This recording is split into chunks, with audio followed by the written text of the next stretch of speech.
భారతదేశంలో ఉన్న 140 మంది ప్రజలకి అన్యాయం చేయడమే కాకుండా ప్రపంచ దేశాల్లో భారతదేశ ప్రజాస్వామ్యాన్ని గురించి చులకనగా తక్కువ భావంతో చూసే పరిస్థితులు వస్తున్నాయి. కనీసం రేపు వచ్చే సోమవారం నుంచైనా పార్లమెంటుని నడిపించాలని, పార్లమెంటు నడపటం అనేది ప్రభుత్వ బాధ్యత. నడపడానికి కావాల్సిన అన్ని చర్యలు తీసుకోవాల్సిన అవసరం ప్రభుత్వం మీద ఉంది.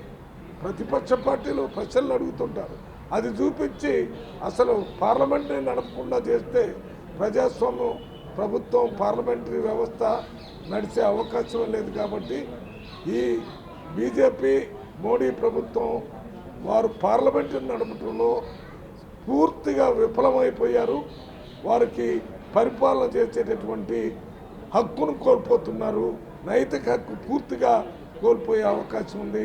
అందువల్ల వచ్చే రోజుల్లో పార్లమెంటుని తప్పనిసరిగా నడిపించాలని, ప్రజా సమస్యల మీద చర్చలు చేయాలని, ప్రతిపక్షం అడిగినటువంటి ప్రశ్నలకు సమాధానం చెప్పాలని బీజేపీ మోడీ ప్రభుత్వాన్ని డిమాండ్ చేస్తుంది.